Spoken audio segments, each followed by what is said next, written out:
Nikoye utereta ute? Ushobora kuri kwibaza ngo icyo kibazo se kandi kije gute? Icyo kibazo nacyumvanye bwa mbere umuntu witwa Niyitegeka Graciane dukunda kwita Papa Sava. Uyu munsi rero ndashaka ko tukiganira ariko mu buryo bwa business. Uyu munsi ndashaka ko tuganira ku kuntu umuntu muri business influence abantu ku buryo bamuzanira abakiriya, ikintu twita mu cyongereza networking. Ngicyo nshaka ko tuganira. Umuntu amenyana n'abantu gute, abantu bamuhereza abandi gute, ukagenda umenyana n'abantu. Ariko wibuke turi bugendere kuri cya kibazo nkubwiye, utereta ute? Rero niba ushaka kureba iyi video ukajya ubona n'izindi, kora subscribe, noneho tubonane nyuma y'aka kanal.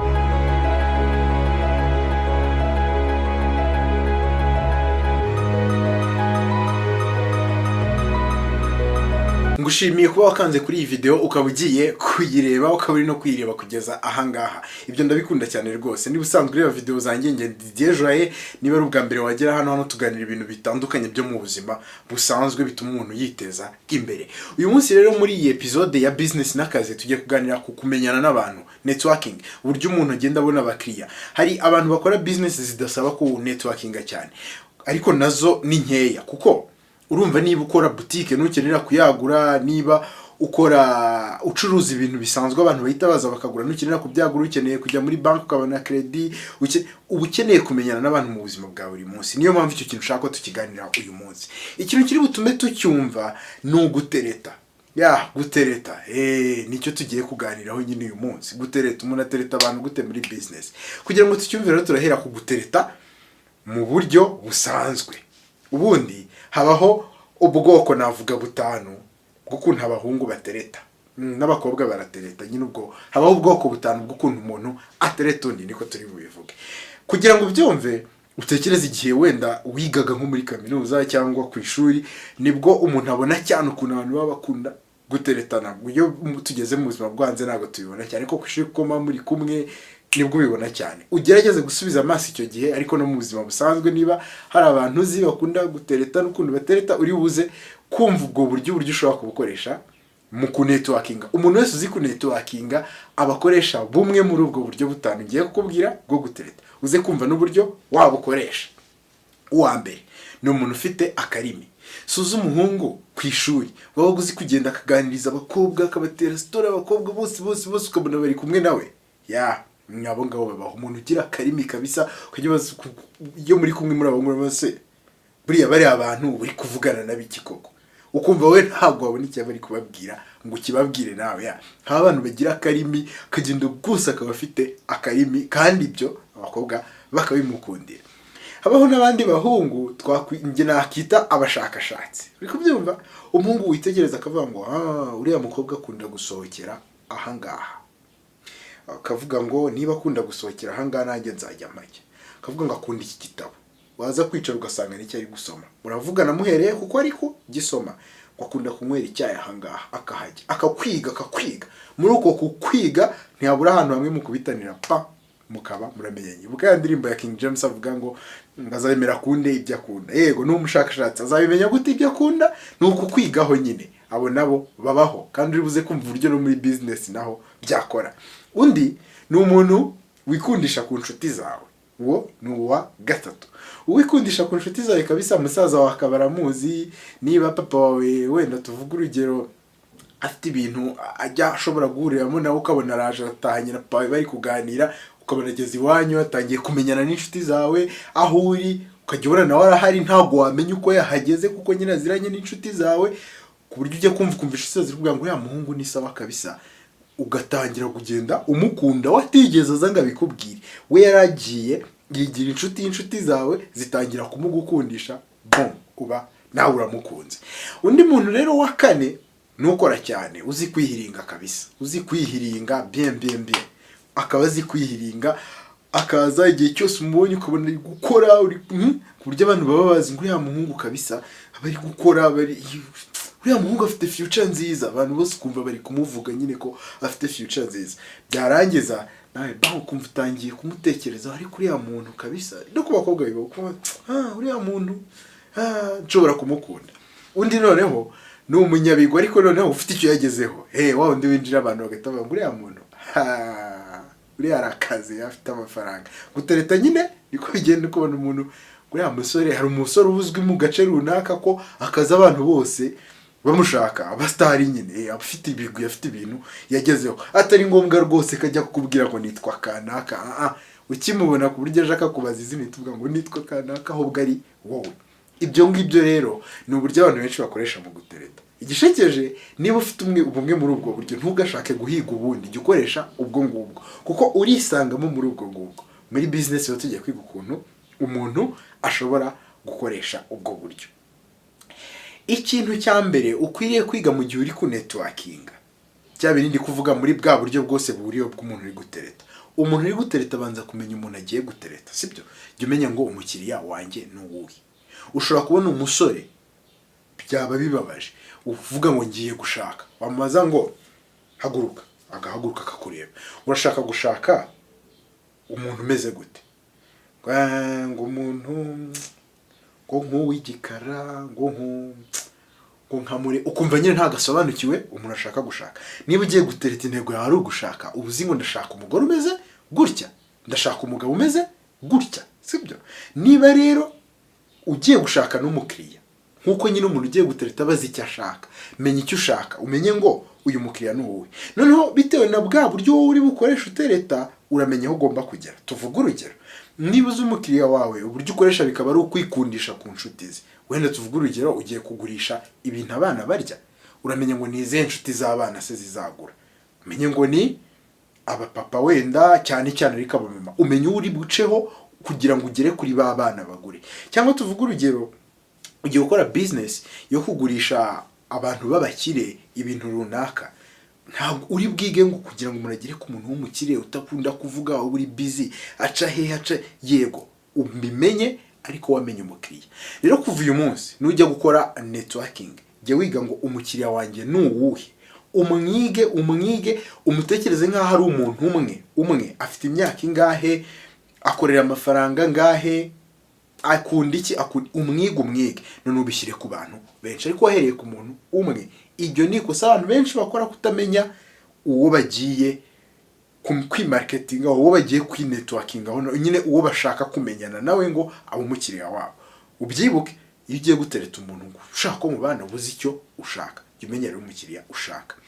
Ikindi kintu cya kabiri ukwiriye gukora ni ugustalkinga, niko muri iyi minsi babyita, kumenya umuntu ukamenya amakuru y'ibyo akunda ukamwigaho bien kuri social media biba biriho. Uri kubyumva? Kumenya ngo kugira ngo ngere kuri kanaka nanyurahe. Iyo ugiye kuri social media y'umuntu ushobora kumenya aho anywera, ushobora kumenya aho arira, ushobora kumenya inshuti ze zo zita zigaragara. Muri izo nshuti ze rero reba ukoroheye umugereho. Nibyo ngibyo, gerageza ushaka amakuru ku muntu wese ushaka kugira gute kwinetworking aho, cyangwa ushaka kumenyana nawe. Umushakishe nyine nka wa muntu navuze wa musore w'umushakashatsi, umushakisha ubuzi buri kintu cyose akunda, ku buryo muhuye ubonye ikintu uhita umuha nyine kugira ngo bite byihuta nyine ahita gukunda. Ikindi kintu ni ugutanga impano ku bakiriya bawe kandi ukabashimira. Uri kubyumva? Mbivuge gute? Hari umugani bajya bavuga ko umuntu atazigera yibuka ibintu wamubwiye n'ibyo wamugurishije, ahubwo azahora yibuka uko watumye yiyumva. Tekereza rero umaze guhereza umuntu service, umaze kumugurisha cyangwa ikindi kintu runaka, bikunda kubaho ku bantu ba closing amadini manini. Ntukahite urekera aho ngaho, genda ufate nk'igitabo cyiza wasomye, ushobora kugura wine nziza warangiza ukayimwoherereza ukayimuha. Urumva ukuntu azatekereza avuga yagiye no muntu ni sawa, ni sawa cyane. Nomara kumva ko ari sawa, noneho azakurekomanda undi muntu, sumenyanye se n'undi muntu, azumva ko uri mwiza nawe ashaka ikindi kintu akwitura, aguhereza undi mukiriya. Ibyo se si ikindi kintu. Ikindi kintu ukwiriye gukora nanone, ntukagire isoni zo kwipromotinga. Jya ureka kugira isoni, ugende nyine uvugisha umuntu. Nkuko twabibonye umuntu uri gutereta ntago agira isoni. Rero ni nkuko bimera muri business. Niba ushaka abakiriya ntukagire isoni. Ikindi kintu, jya wigaragaza bakubone, abantu bose bakubone. Kuko nkuko twabivuze umuntu iyo ugiye gutereta, nese ugiye gutereta umuntu ukamwishara, yego. Rero niba ushaka kubona abakiriya jya ukora marketing, ushaka abantu bakubone bamenye ibyo uba urimo. Ujye mu ma event, ujye ahantu hose umuntu najya kata kubitane nawe bizisanga yabaye umukiriya wawe nawe mu bintu atarazi. Ikindi kintu, jya ushaka ikintu ufasha abantu bagafashe gute. Ushobora kwicara nta kintu uri gukora uyu munsi, warangiza ukareba muri network yawe abantu ufite basanzwe ukabahamagara uti bitese ni byiza uyu munsi ndi gupfa ubusa kandi suzi ibintu nzi ndabizi ngufashe iki uyu munsi for free. Noneho numara kugenda akakubwira icyo uri umufasha, guhamagara umuntu wa mbere akanga uwa kabiri wa gatatu, uri buhamagara akemera kumufasha, ukarangiza kumufasha cya kintu umuhaye for free. Ukuntu nawe ari bukubwire ngo nese ngewe ngufashe iki noneho. In return beauty kabisa njye wari umutima mwiza naindi kukwifashiriza nawe rero icyo ushaka kunkorera nta kindi subize se. Rwose nkunda kubona abakiriya bakaza baturutse mu bandi bantu, nawe uzashaka umuntu umwe umuza nawe ibyo ngibyo birahagije. Urumva icyo kintu ni sawa. Ikindi kintu nkuko twabivuze, habaho umusore w'umunyabigwi, umuntu abantu bazi ko azi ubwenge yihiringa. Jya ugerageza rero ugaragaza ikintu uzi. Hari ikintu mu cyongereza bita thought leadership, no kuvuga kuba umuntu uyoboye mu bitekerezo. Abantu bazi ko uri inararibonye, bazi ko ufite experience mu bintu runaka. Gerageza ujye kuri social media uvuge, umuntu wese muhuye umwereke ko hari ikintu uzi. Ikindi kintu, jya umenya gutangiza ibiganiro, sibyo? Ahantu hose uhuye n'umuntu ubuzi gutangiza ibiganiro. Gute rero ushobora kwiga gutangiza ibiganiro? Niba uhuye n'umuntu muri elevator, gerageza utangire wige kujya uvuga. Uhuye n'umuntu muri taxi, ntabwo uzana umuntu ahurira n'umuntu ushobora kumufasha ikintu mu buzima cyangwa kuba umuntu ushobora kugura muri business. Iga kuvuga mu Kinyarwanda hari ibintu bagira bita ngo ibiganiro byamvuriragwa. Sozi ko abantu benshi mu Kinyarwanda mu muco wacu yo mwewe ngo bitese ngo hari iwanyu se ngo mumeze mute imvuriragwa. Ibyo rero byiga muri business. Wiga ukuntu umuntu atangiza utuganiro duto dushobora kugera ku kintu kinini. Ushobora gutangira complimenting umuntu uti kabisa nakunze inkweto wambaye. Ntubigire ibintu nyine bituma umuntu yumva kuri kumwataka mu buryo butari bwo. Shaka ikintu cyiza ucomplimentingaho umuntu buri gihe bitume mutangira ikiganiro. Ushobora no kugenda muri ascenseur uri kumwe n'abandi bantu, uko abantu benshi bajya muri ascenseur bahagaze, iyo ugahita uhagarara imbere yabo ugatangiza ikiganiro, bizakumara ubwoba ukiburikiye utangiza ikiganiro. Ikindi kintu ugomba kwiga ni ukwiga gutega amatwi. Iyo uteze umuntu amatwi ugaceceka, ushobora kumenya ikintu akeneye, kandi abantu bakunda umuntu utega amatwi. Noneho icyo ngicyo abantu nibakigukundira, uzaba uri kugira abantu benshi nyine muziranye. Ushobora kugira ku muntu kuko uzi gutega amatwi, kumva ikintu ashaka ukabyumva neza. Ikindi kintu, jya uba komisiyoneri muri network yawe yose. Nta muntu uzi ujya kujya nk'ahantu, tuvuga ugiye kujya nko mu mujyi ukamubaza ngo ninde nabazaranga ahantu nagurira computer, ugasanga uwo muntu ni nawe ubaza ngo ninde nabazaranga umuntu ngo wankodesha imodoka, ugasanga uwo muntu amemtani ubaza ngo ese niye banke nziza yo gufunguzamo konte iyi ngiyi ni uri kumva. Jya ugerageza kuba nk'uwo muntu, umuntu uhuza abantu ku buryo umuntu ugiye gushaka kanaka agucaho, ugiye gushaka kanaka agucaho. Urumva nawe uzagira network nini kuko nawe ufite abantu uhuza. Icyo kiba ari ikindi kintu cyiza cyane. Ikindi, kuva uyu munsi hari ikintu nge niyemeje muri uyu mwaka, sinzigira nongera kwimprima business card, sinzongera kujyana business card. Uzi impamvu? Iyo ari umuntu business card aragenda akayibika, ariko kuva uyu munsi hari social media ushobora kubwira umuntu ngo followinga kuri Twitter, biroroshye ko icyo gihe none azakwandikira DM. Ushobora guha umuntu nimero ziri kuri WhatsApp. Rero kuva uyu munsi ntukajyane business card wiyemereremereje byatari ngo guprintinga business card. Jya uhita ugira na connection n'abantu, uba ufite social media nziza bashobora kubona ibitekerezo byawe buri munsi, kuko uko umuntu akubona buri munsi bitandukanye na business card yagiye akabika mu gakombe hariya cyangwa mu kandi aho izinda zibika, sibyo? Genda ugerageze ugire social media nziza, ntugashyireho nyine bya bintu washyizeho cyagiye handi uri kunywa inzoga cyangwa se uri mu kabari, kuko ibyo ntago muri business abantu babikunda. Zikoresha neza, genda uzinyure musi ibintu bitari ingenzi, ubutanu ujya muri business. Niba ufite Instagram account postinga utuntu twiza, bwira umuntu uti followinga kuri Instagram, namara kugufollowinga nawe umufollowinge back. Gukora na business utabizoroha, azaza liking ubibone, kumwereza direct message, ni ibintu byoroshye. Followinga kuri Twitter ni ibintu byoroshye. Wijya mu business card ibintu bya kera, oya, social media ni sawa. Ikindi kintu rero cya 12 tugezeho tugiye no gusorezaho, ni kakantu mu Kinyarwanda bakunda kuvuga ngo umusore utiraririye ntarongora inkumi. Uko watereta kose, ntakubeshye muntu wanjye, uko watereta kose bisaba kwiyemera. Rero no muri networking bisaba kwiyemera, ariko ntukiyemere cyane. Ibyo ngibyo nanone ni bibi. Umusore wiyemera cyane abakobwa baramwanga, cyangwa umukobwa wiyemera cyane abasore baramutinya. No muri business rero nuko nguko, ntukiyemere ibintu bitari byo, ahubwo ujye wiga ku buryo utera blague mu bintu wakoze bijyanye n'ibyo muri kuvuga, bigatuma umuntu ahita kugirira icyizere. Urugero, ushobora kuba ugiye closinga deal n'umuntu kandi wenda mu cyumweru gishize wari uri closinga iyo deal n'ubundi n'undi umurenzeho. Tuvuga urugero, ugiye kureba nka directeur w'ikigo runaka, ushize ibyo bintu wari uri kubibwira ministre, ushobora guhita uvuga uti ushobora ushize ndi kumwe na ministre w'umuco na siporo, turi kuvuga kuri ibi bintu ndi kukubwira ngo utere inkunga, yambwiye iki kintu numva ni cyiza rwose. Ugahita umubwira igitekerezo cyubaka ikiganiro, urumva ntago ari bugaruke mu gitekerezo cy'uko wowe uri kumwiyemeraho, ahubwo leta yumva igitekerezo ministre yakubwiye cyubaka ikiganiro, yumve ko ministre agushyigikiye.